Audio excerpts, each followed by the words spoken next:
So hello future nursing officers, आप लोगों के एग्ज़ाम हो गए हैं लगभग और शायद एक आध शिफ्ट अभी और बाकी है।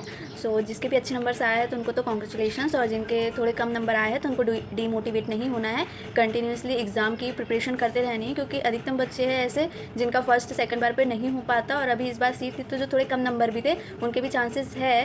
और बहुत सारे स्टूडेंट्स के कुछ क्वेश्चंस थे, मैं उनके बारे में बताऊँगी थोड़ा कि सबसे पहले कि डॉक्यूमेंट्स क्या है और कट ऑफ क्या हो सकता है। तो जो इसके प्रीवियस जब एग्ज़ाम हुई थी तो डीएचएस की काउंसलिंग नहीं हुई थी और डीएमई की ही काउंसलिंग हुई थी। तो उसमें ओबीसी का कट ऑफ 71 था। और क्या है कि हर पॉइंट पॉइंट में बहुत सारे स्टूडेंट्स होते हैं। तो जब फर्स्ट काउंसलिंग हुई थी, क्योंकि जो इसके पहले जो एग्ज़ाम हुआ था तो 2 ही बार काउंसलिंग हुई थी और 2 ही बार काउंसलिंग में सीट वो हो गई थी, फिल हो गई थी। तो 71 कट ऑफ गया था, और फिर जब सेकंड काउंसलिंग हुई थी तो कुछ पॉइंट पॉइंट में ही बहुत सारे स्टूडेंट्स आ गए थे। तो लगभग 71 से 70 के बीच में कट ऑफ था। तो इस बार ज़्यादा सीट्स है और थोड़ा टफ भी पेपर था, तो कम नंबर भी आया है, तो लगभग इतना ही कट ऑफ जा सकता है 71। फिर भी 71 प्लस लेना है ओबीसी को, तो ओबीसी का कट ऑफ 70 प्लस में जा सकता है। उसके बाद में एससी का कट ऑफ गया था 68 प्लस में था।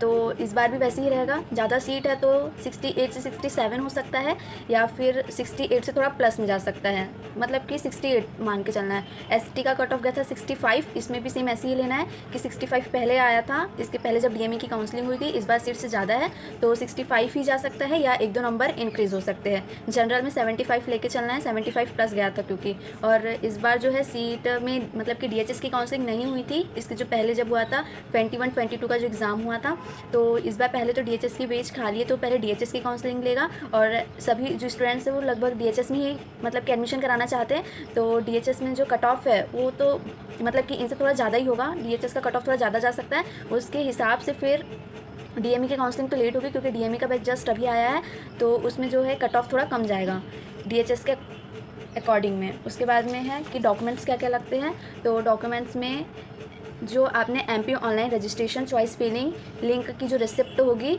वो लेना है, कि जब आपने फॉर्म भरा था तो उसका रजिस्ट्रेशन की जो चॉइस फिल करा था, मतलब कि चॉइस फिलिंग की लिस्ट लगेगी।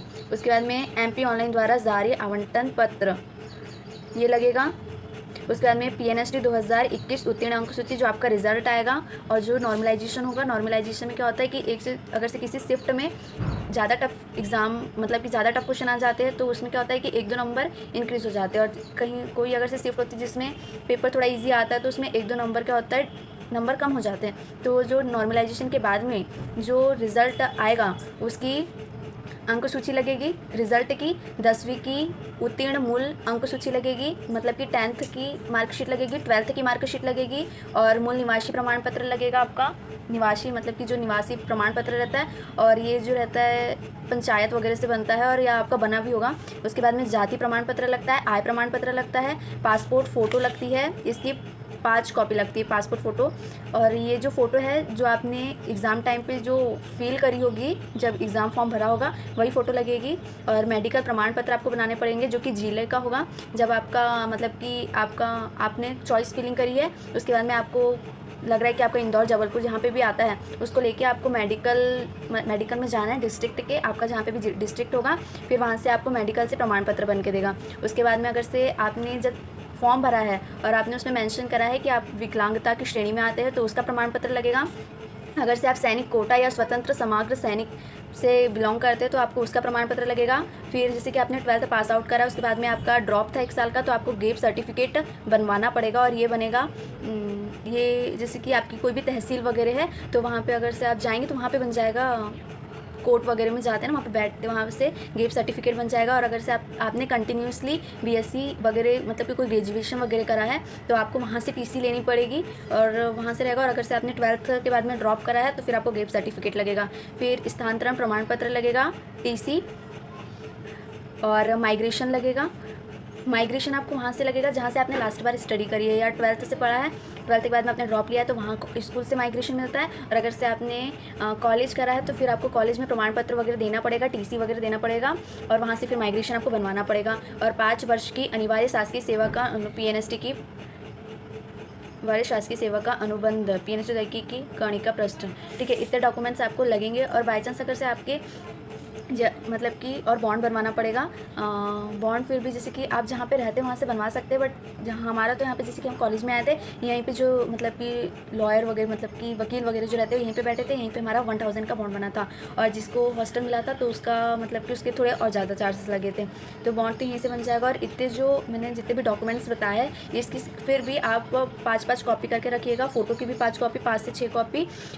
और अगर से आप जब एडमिशन करवाने के लिए आते हैं और इतने डॉक्यूमेंट्स नहीं हो पाते, जैसे कि माइग्रेशन वगैरह 1-2 वगैरह नहीं मिल पाते, तो भी उसके लिए वेट नहीं करना है, आपको एडमिशन करवा लेना है। क्योंकि फिर कॉलेज से जब आपकी काउंसलिंग एडमिशन हो जाता है तो फिर आपको दिए जाते हैं कि जब आप ज्वाइनिंग करते हैं कॉलेज में तब आके वो सर्टिफिकेट या जो आपके पास डॉक्यूमेंट्स है वो आप जमा कर सकते हैं। और जो ये जो आप मैंने आपको बताया है डॉक्यूमेंट्स, ये डॉक्यूमेंट्स की आपको जो रियल ओरिजिनल कॉपीज़ है वो भी लेके आना है और फोटो कॉपी भी लेके आना है। क्योंकि जो रियल ओरिजिनल कॉपीज़ होती है ये कॉलेज में जमा हो जाती है। ठीक है, फिर thank you for watching, like, subscribe and more.